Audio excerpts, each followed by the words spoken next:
അച്ചു മുടി വെട്ടുക മുടി വെട്ടണോ മുടി വെട്ടണ്ട നമുക്ക് വെട്ടണം പറയും മുടി വെട്ടണ്ടേ താടി പിടിച്ചേ എവിടെ താടി ഇതൊന്നും എവിടെ താടി ഇത് അതൊക്കെ മുടി താടി പിടിക്കണം. ഹലോ, ഇന്ന് നമ്മൾ അച്ഛൻ്റെ മുടി വെട്ടാൻ വന്നതാണ് കേട്ടോ. അവൻ ലൈഫിൽ തന്നെ 2ാമത്തെ പ്രാവശ്യമാണ് മുടി വെട്ടുന്നത്. അതും അവൻ ഉറങ്ങുമ്പോഴാണ് നമ്മൾ ഫസ്റ്റ് ടൈം മുട്ട അടിച്ചത് കേട്ടോ. പഴനി പോയപ്പോഴാണ് അവൻ ഫസ്റ്റ് ടൈം മുട്ട അടിച്ചത്. പിന്നെ നമ്മൾ മുടി വെട്ടിയിട്ടേ ഇല്ല കേട്ടോ. നമ്മൾ ഉണ്ണിക്കുട്ടൻ്റെ കല്യാണത്തിന് ഇനി നല്ല മോഡലിൽ മുടി വെട്ടാമെന്നൊക്കെ വിചാരിച്ചിട്ട് വളർത്തിക്കൊണ്ടിരിക്കുകയാണ്. അപ്പം ഇനിയിപ്പോൾ എന്തായാലും കല്യാണം ആയല്ലോ, അതുകൊണ്ട് തന്നെ നമ്മൾ ഇന്ന് മുടി വെട്ടാൻ വന്നേക്കാണ്.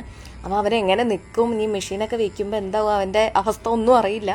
നമ്മളിങ്ങനെ ഭയങ്കര ടെൻഷൻ അടിച്ച് നിൽക്കുകയായിരുന്നു. പക്ഷെ അവൻ നല്ല കൂളായിട്ട് നിന്ന് തന്നു കേട്ടോ. ജിത്തേട്ടൻ്റെ മടിയിൽ ഇരിക്കുന്നതുകൊണ്ടാണോ എന്താണെന്ന് അറിയില്ല. ഇനി അടുത്ത പ്രാവശ്യം നമുക്ക് അറിയുള്ളൂ കൺഫേം ആയിട്ട് അവൻ നിന്ന് തരുന്നുണ്ടോയെന്ന്. ഇത് ജിത്തേട്ടൻ്റെ മടിയിലായതുകൊണ്ടായിരിക്കും ചിലപ്പോൾ നല്ലപോലെ നിന്ന് തന്നു കേട്ടോ. പിന്നെ മുടി വെട്ടി കഴിഞ്ഞപ്പോൾ ഞങ്ങൾക്ക് 2 പേർക്കും നല്ല ഇഷ്ടപ്പെട്ടു. എല്ലാവർക്കും ഇഷ്ടപ്പെട്ടു കേട്ടോ. നല്ല സ്റ്റൈലായിട്ട് നമ്മൾ ഇതുവരെ വളർത്തിയതിനൊരു കാര്യം ഉണ്ടായി.